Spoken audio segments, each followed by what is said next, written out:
Rafisarin dalam Lampu Bicara. Baik, tadi kita lanjutkan kembali ya Pak. Untuk saat ini Pak, apakah ada komunikasi intensif dengan perwakilan karyawan atau serikat pekerja dalam proses penyelesaian kali ini Pak? Ya, dalam proses kali ini kami sangat intensif yang dibantu oleh pihak daripada TNI dalam melakukan mediasi terkait pembayaran gaji para karyawan atau serikat buruh tersebut, yang mana sangat alot, berkali-kali mediasi namun gagal karena ketidaksepakatan. Setelah kami dibantu oleh pihak TNI, maka mediasi itu berhasil. Namun kami sayangkan kembali, setelah berhasil kesepakatan itu, tercapai kesepakatan itu, dan saat ingin merealisasikan pembayaran, ternyata perusahaan dilarang beroperasional oleh pihak Polisian Polda Lampung. Ya baik, untuk Bapak Jan Untung mungkin terkait karyawan saat ini Pak, bagaimana tindak lanjutnya Pak? Apakah akan diperdayakan kembali atau seperti apa Pak? Baik, kami lanjutkan. Terima kasih Mbak, bahwa sejak awal tentunya klien kami Ibu Viniform selaku Direktur Manajemen Baru tidak pernah ada niat sama sekali untuk tidak membayar karyawan, tidak memperhatikan nasib mereka begitu. Namun kemudian banyak hal-hal yang menyulitkan klien kami begitu, selain tindakan kepolisian Polda Lampung atas laporan polisi manajemen lama, kami juga tentunya mengapresiasi karyawan yang sampai saat ini kondusif, tidak melakukan tindakan-tindakan yang tentunya merugikan tempat kerjanya sendiri. Nah, kedepannya harapan kami agar lebih cepat selesainya polemik di perusahaan Changchun Steel, sehingga perusahaan dan klien kami dapat menyelesaikan gaji para karyawan. Terus kemudian di dalam perjalanannya kan karyawan mengajukan gugatan begitu, tuntutan terhadap gaji mereka yang saat ini sedang berlangsung di Pengadilan Negeri Tanjung Karang dalam dua perkara nomor 37 dan 38 di Pengadilan Negeri Tanjung Karang, Pengadilan Hubungan Industrial. Saat ini juga kami juga mengharapkan juga tentunya seperti klien rekan saya sampaikan tadi, ada pembicaraan dengan serikat buruh mengenai penyelesaian mengenai gaji mereka, negosiasi.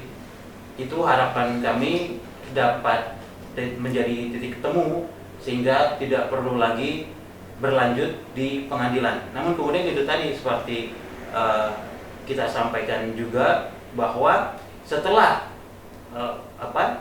hubungan kami, komunikasi kami dengan pihak karyawan dan serikat buruh mulai ada titik temu, namun kemudian muncul lagi tindakan-tindakan dari Polisian Daerah Lampung atas laporan manajemen lama tersebut, kan begitu Pak.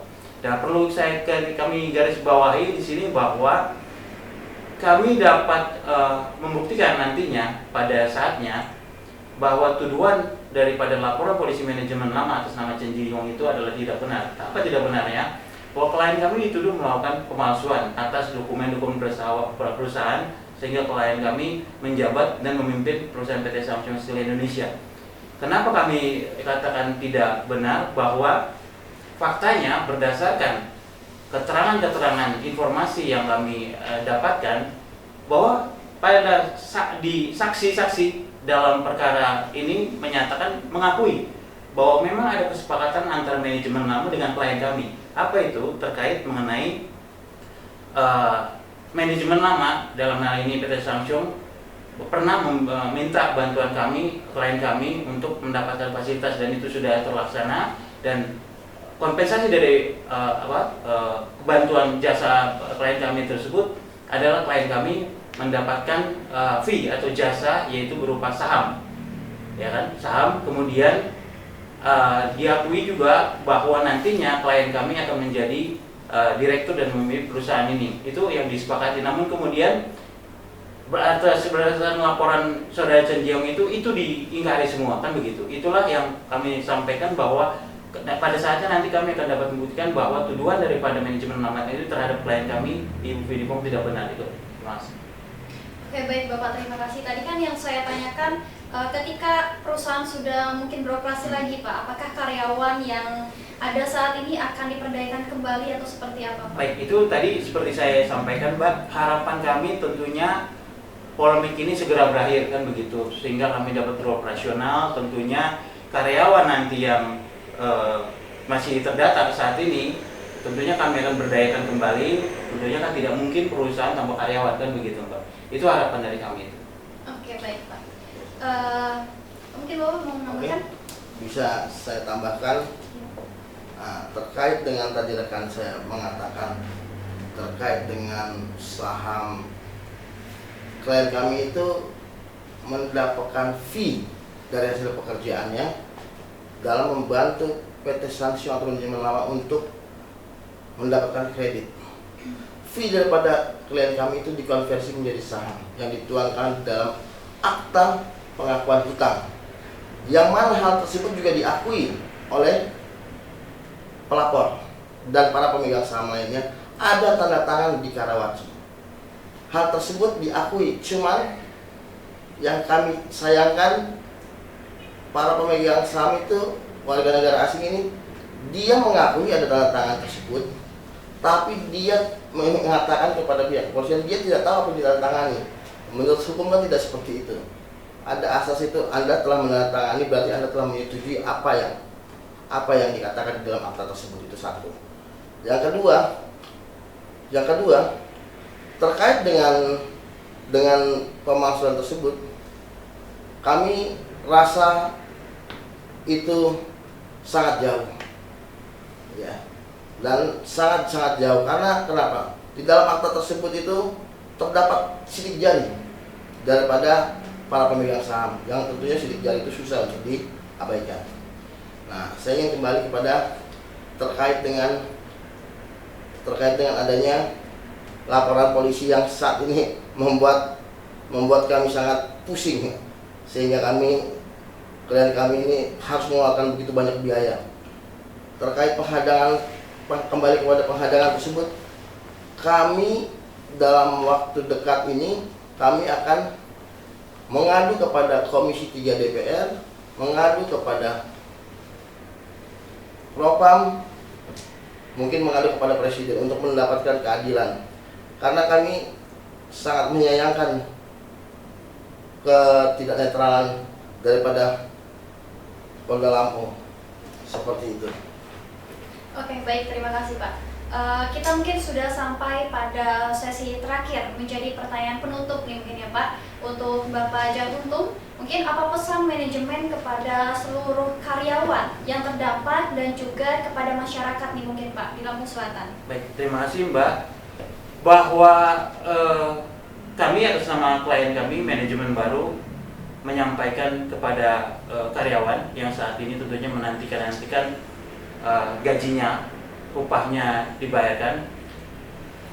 Kami pastikan bila nanti klien kami dapat beroperasi tidak dihalang-halangi oleh pihak-pihak oknum lah, terkait oknum, kami bilang oknum, aparat penegak hukum, tentunya kami akan sesegera mungkin melaksanakan kewajiban kami itu membayar upah para karyawan itu. Kemudian tambahan dari kami Mbak, sesi penutup ini, bahwa kami juga mohon perhatian kepada stakeholder, tentunya khususnya kepada penegak hukum, bahwa mohon akan menjadi perhatian terhadap kasus yang dialami oleh klien kami. Tentunya kami tidak ingin terjadi kriminalisasi. Kami juga mohon perhatiannya dari aparat penegak hukum lain seperti kejaksaan dan pengadilan negeri setempat, dan sampai tentunya ke aparat penegak hukum pusat untuk memberikan perhatian kepada kasus ini, karena kami tentunya berharap mendapatkan perlindungan hukum, equality before the law terhadap klien kami. Nah, kami juga berharap kepada seluruh stakeholder, khususnya karyawan, dan terkait mengenai gaji mereka begitu, mohon kiranya apakah itu Pemda memberikan perhatian juga menyangkut nasib mereka. Tentunya kami mendapatkan bantuan backup begitu dari Pemda setempat agar kami dapat menyelesaikan kewajiban kami kepada karyawan. Oke, baik. Silakan Bapak Aristoteles untuk Ya. menambahkan closing statement-nya. Ya, untuk closing statement ini saya ingin mempertegas, kami sangat berharap agar penghalang-halangan terhadap operasional PT Samsung ini dapat segera selesai, karena nasib para buruh itu sangatlah miris. Dimana saat ini mau lebaran, yang mana mereka itu ingin menafkahi, ingin merayakan hari lebaran bersama keluarga mereka. Seharusnya pihak kepolisian dalam hal ini Polda Lampung yang dipimpin oleh Bapak Kapolda harusnya melihat dengan jernih permasalahan tersebut. Biarlah masalah hukum itu berlanjut, biarlah masalah hukum itu kami berperkara, tapi mengenai operasional perusahaan yang menghidupi hajat orang banyak itu tolong jangan dihalangi seperti itu, karena sangat banyak mudaratnya daripada manfaatnya apabila perusahaan ini tidak beroperasional. Selain adanya pendapatan asli daerah yang tidak dapat seharusnya didapatkan oleh Provinsi Lampung, investasi, banyak orang menggantungkan hidup di PT Samsung. Ya, seperti itu kami menghimbau kepada para pucuk-pucuk pimpinan yang menonton untuk bijak menanggapi persoalan ini. Oke, baik. Sudah ya, Pak? Baik, terima kasih kepada kedua narasumber dari manajemen baru PT Samsung Steel Indonesia atas penjelasan yang disampaikannya. Kita berharap seluruh penyelesaian khususnya terkait pembayaran hak karyawan dapat segera dituntaskan dan perusahaan dapat kembali beroperasional secara sehat, aman, dan juga produktif. Baik pemirsa Garuda TV, kita akhiri perbincangan hari ini. Tetap saksikan Lampung Bicara dimanapun Anda berada. Saya Alfi Salim beserta segenap yang bertugas pamit undur diri. Terima kasih dan sampai jumpa.